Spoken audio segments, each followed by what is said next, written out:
Christianity on a whole is under attack, and I am very, very sad to see the attack on the Mormon Church today. But there is another level to this that needs to be taken into consideration before it's all turned political. This is more towards the Christians out there.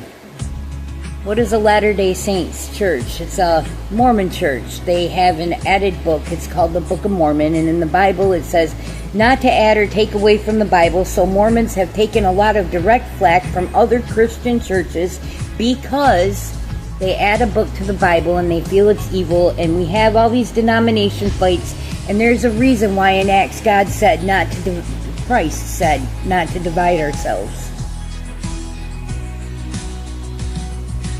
We had a right to go to any church we wanted to worship God in, as long as it was a worshiping God when we established our homeland.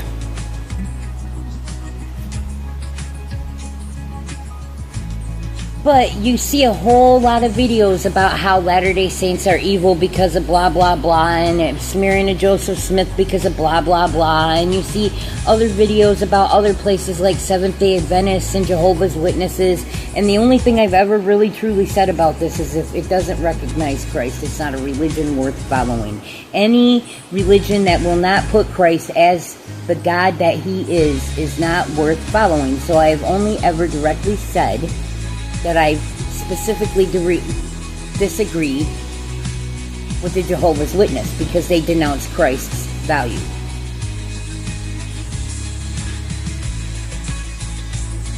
Thomas Sanford, from what you see with people who are speaking about him that might have known him, they kind of say he was a good man. They kind of indicate, and he was a veteran. He flew an American flag, and I see all these conspiracies now that he might have been flying a fake flag. No, he was a veteran in a Michigan town where people are standing there in the kind of shirts that people like what wear in my hometown, where he was a patriot. Well, probably, and don't quote me because I don't know, I'm just speaking my mind, not telling facts, just speaking my opinion right now. We might even find that he was a MAGA supporter. And we might find that he was a devout Catholic, or we might find that he was a Baptist attendee, or we might find that he was non-denominational. It doesn't matter. What we are seeing is how Satan has divided the churches into denominations and ripped up our faith in one another, and we attack ourselves and we harm ourselves in ways like this. And they have not fully investigated, and they have not come out with all the facts yet, but everything in my soul is telling me that this is Satan's misleading of the church, and this is another example of why we should not be separated by denominations. It should not matter what church we go to if we stand for Christ. We should be standing together.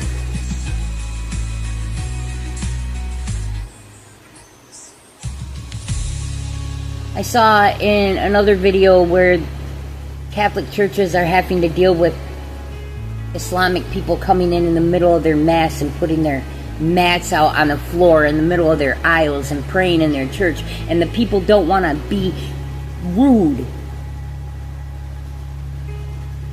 So what do? We let them trounce on our faith? Because you go in the middle of one of their mosque meetings and hit the floor and pray to Christ, and they're probably going to red rum you.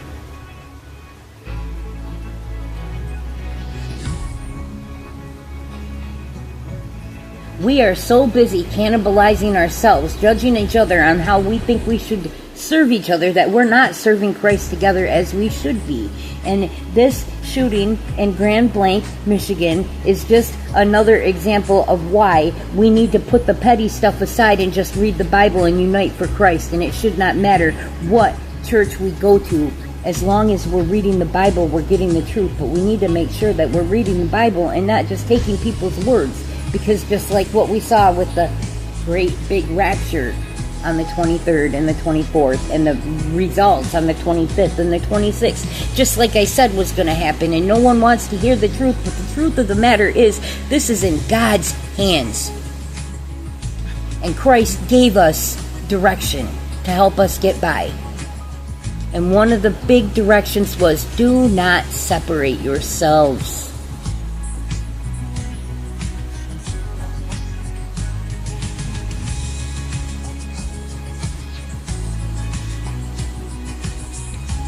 I pray that the churches in that community open doors and extra rooms so that their church can go into their buildings on days and find their time to pray. And maybe for just a little while they can combine together.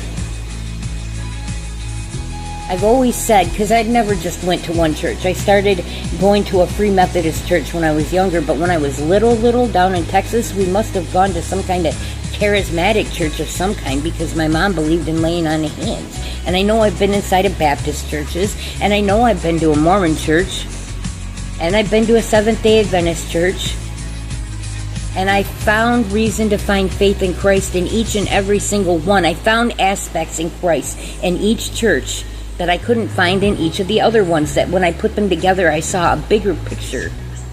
And I've been saying it for years, looking like a fool on my Facebook, having people point fingers at me, having my Christian friends turn on me because they say that we should not be turning our backs on our Mormon brothers and sisters or our Seventh-day Adventist brothers and sisters. What we should do is be inspecting the doctrines and putting them together to get the truth of it, because Satan divided us and we have a broken doctrine spread out among the people that makes people think that only one way is right.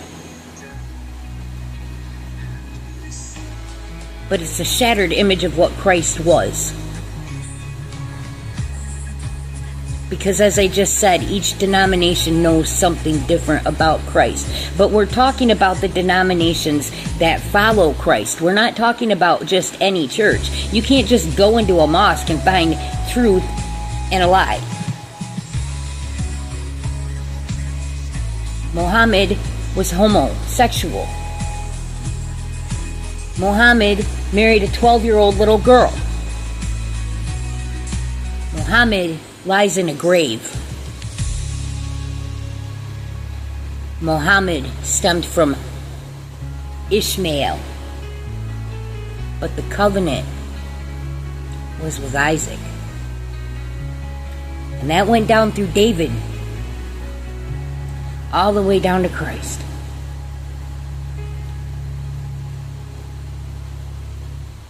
It's Christ's blood that unites the church. It's not the building that you sit in. So I pray that this message goes out, because I think we're about to find that this is going to be a religious confusion within its own division. People are so busy pointing fingers at each other for how we worship that we're not worshiping together, and that is what Satan wanted. Many prayers to all the people